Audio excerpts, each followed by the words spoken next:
Bu, ini suamimu tidak ada yang mau ngurus, meninggal tengah jalan.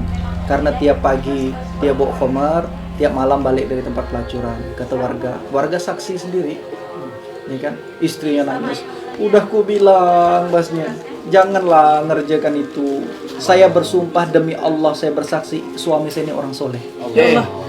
Kok bisa gitu? Belum selesai. Bawa kemar Belum selesai. Udah tahu udah cerita. Ini menarik sekali nih. Kita pikir Iya. belum. Apalagi sambil makan popcorn. Seperti nonton bioskop. Udah lama. Jadi apa kata istrinya?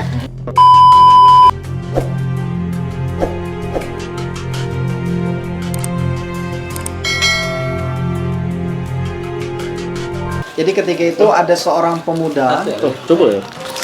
Jadi seorang pemuda nih, tiap hari, tiap pagi bawa khamar, bawa miras, alkohol tiap hari, banyak sekali. Tiap hari dilihat tetangganya, memang orang ini kuat nak mabuk, kayak gitu kan. Pagi bawa khamar, bawa arak, Kasih Bang Putih. bawa cuan, bawa tiap pagi, balik rumah, mabuk. Malam, semua orang lihat setiap malam keluar dari tempat pelacuran. Allah. Pemuda ini nih. Oke, di zaman Sultan ya. Zaman Sultan nih. Jadi orang ini nih bejat sekali lah bahasanya kan. Orang pun enek nengoknya. Bayangkan ini udah premannya tuh udah enek gitu. Tiap hari pagi lewat bawa minuman, malam baru balik dari tempat pelacuran. Ya kan? Jadi orang nih udah betul-betul underestimate lah. Pokok udah tidak peduli lagi lah sama orang ini. Tiba-tiba ketika dia pagi-pagi bawa khamar banyak dalam tasnya bawa, dia terjatuh tersandung batu dan ngantam kepalanya, tidak bergerak. Orang lalu lalang lewat, tidak ada yang peduli karena orang tahu nih ini pemabuk, pezina. Siapa nak ngurusnya kayak gitu kan? Maka ketika itu Sultan Murad lewat. Dilihatnya, kenapa orang ini nih, kenapa tidak mengurus? Siapa mau ngurusnya? Kata warga. Tiap pagi mabuk, beli khamar, tiap malam main pelacur. Ya Allah. Siapa nak ngurusnya? Sekali dirasa udah meninggal. Jadi macam mana tuh? Jadi ketika Sultan nanya kan, ini tidak ada yang mau ngurus ke? Kau tidak mau ngurus, tunjukkan aku rumahnya di mana. Maka ketika itu ditunjukkan rumahnya, istrinya. Pas datang, istrinya ngelihat suaminya meninggal, langsung nangis lah. Dia kan sedih kan, saya nangis. Bu, ini suamimu tidak ada yang mau ngurus, meninggal tengah jalan. Karena tiap pagi dia bawa khamar, tiap malam balik dari tempat pelacuran. Kata warga saksi sendiri, ya kan? Istrinya nangis. Udah ku bilang basnya, janganlah ngerjakan itu. Saya bersumpah demi Allah, saya bersaksi suami saya ini orang soleh. Ya Allah. Kok bisa gitu? Belum selesai. Bawa kemar Belum selesai. Udah tahu udah cerita. Ini menarik sekali nih. Kita pikir belum. Apalagi sambil makan popcorn. Seperti nonton bioskop. Udah lama. Jadi apa kata istrinya? Demi Allah. Demi Allah saya bersaksi suami saya ini orang soleh. Bisa? Tahajud tak pernah tinggal. Sholat waktu. Kan dia bawa kamar tadi. Pokok tak pernah tinggal, semua Bisa. taat sekali. Suami saya ini orang paling taat sama Allah yang pernah saya kenal. Udah saya bilang jangan ngerjakan satu kerjaan ini. Nanti orang tak ada yang mau, yang tidak ada respect sama kau lagi. Oh. Nah, maka apa katanya suami saya ini pengusaha, Bang. Dia pengusaha. Maka ketika itu setiap pagi karena dia tidak bisa mencegah kemungkaran untuk orang minum alkohol, diborong semua alkohol dan dibuang semua alkohol. Setidaknya pagi ini tidak ada yang minum khamar hari ini.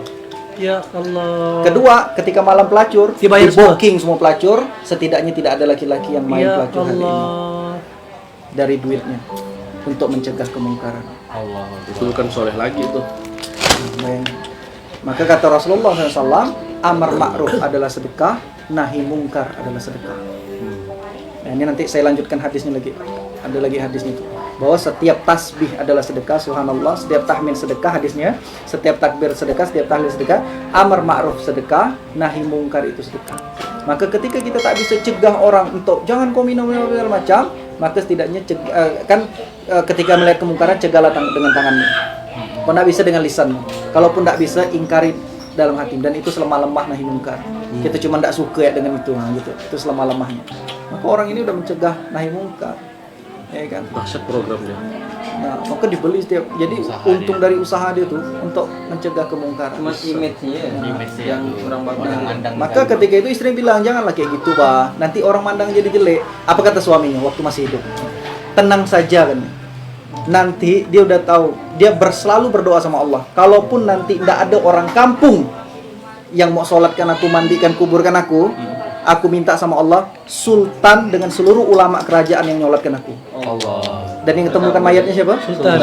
Sultan manggil semua ulama hebat di Turki untuk nyolatkan dia, untuk menguburkan orang ini. Apa amalannya? Amalan tersembunyi. Oh. Ini yang mau kita bahas. Jadi Nah, ini baru mukaddimah nih. ini kan cerita muka. Belum cerita Belum tentang masuk apa inti sih ya. ada faedah terus. Tadi. Apa yang sudah Belum buka? ada cerita tak apa-apa. Sedikit ya, panjang. Jadi di surat 2 Al-Baqarah. Tapi menegangkan kan ceritanya kan? Kira apa? Lupa apa? Dan ini Kira apa ya? Lupa apa? dan ini bukan zaman Nabi loh. Maksudnya kan di tahun Usmani. 1400-an loh. Iya. Ya kan? Kita tahun 2000 berarti kurang lebih 600 tahunan gitu. Jadi masih ada orang seperti itu. Nah, di surah 2 ayat ke-271.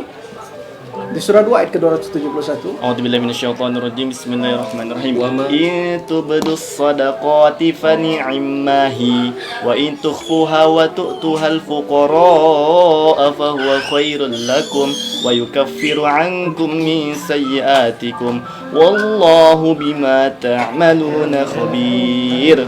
In tubdus sadaqati fa ni'mahi. Jika kamu menampakkan sedekahmu itu Baik. bagimu. Wa in tukhfuha, dan jika kamu menyembunyikannya, wa tu'tuhal fuqara, dan kamu berikan kepada orang yang fakir, fa huwa khairul lakum, itu lebih baik bagimu. Nah, maka ketika kita nampakan sedekah Bang En, boleh tak nampakan sedekah? Boleh. Baik kata Baik. Allah. Tapi ketika kau bisa menyembunyikannya, itu lebih baik lagi. Masya Allah. Kalau bisa menyembunyikan. Terus kita udah pesan sama orang yang terima tuh, jangan diposting macam mana? Itu kan urusan nanti. Oh. Kan ini masalah hati kita. Ya kan? Ketika kita nampakkan, maka baik kata Allah. Boleh. Dan Jadi beliau udah mencontohkan, Bang. Kemarin datang ke jangan pondok. jangan disebut-sebut dah. Iya, yang parfum itu. Jadi beliau datang diam-diam, sembunyi-sembunyi, gitu ya. mendadak, dan dia bilang nggak ada buat sama kawannya, sama timnya. Padahal di balai itu memberikan parfum untuk santri-santri. Asal. Ya Allah. Jadi tidak ada Sama buatnya tuh pomade Tahu kan? dikasihnya. Tahu kan? Nggak tahu kan? Dan dia bilang nggak usah posting. Tapi ini lebih. Dan sekarang Nggak usah ada posting. yang tahu 181 orang. Iya. Itulah. Nggak apa, itu kan orang yang syiar kan. Takutnya gini, kenapa? Ketika kita posting dan ketika kita menampakkan sedekah itu beda tipis betul. Ketika ingin riak dengan ingin show up itu beda tipis betul. Kenapa? Kayak Karena misalnya ketika kita giveaway, mulai nggak ada masalah. Jadi ketika kita mulai menampakkan sedikit, itu setan tuh langsung cepat betul. Karena setan itu nggak bisa masuk dalam hati. Innallaha yahulu bainal mar'i wa qalbi. Bahwa Allah itu membatasi antara hatinya dengan manusia, tak ada yang bisa tembus kecuali Allah. Maka setan kok kita ada sesuatu dalam hati, setan nggak tahu tuh. Kecuali kau tampakkan. Kecuali kau niatkan. Maka orang-orang yang memang sudah kuat, dia berani, dia merasa udah kuat, enggak apa-apa. Bismillah, insyaallah saya mau sedekah ini. Boleh kalau memang udah kuat. Seperti apa? Sayyidina Umar bin Khattab.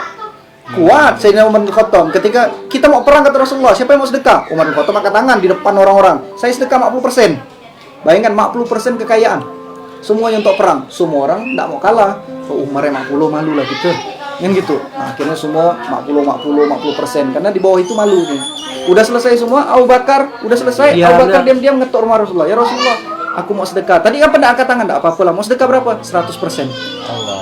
Sendok garpu sedekahkan semuanya. Anak binimu gimana? Biar Allah dan Rasul yang jamin. Dia Abu Bakar gitu. Tahajud juga. Kalau tahajud Umar bin Khattab tuh depan rumah, Bang. Gelar sejadah, Allahu Akbar. Wah, jadi semua orang bangun.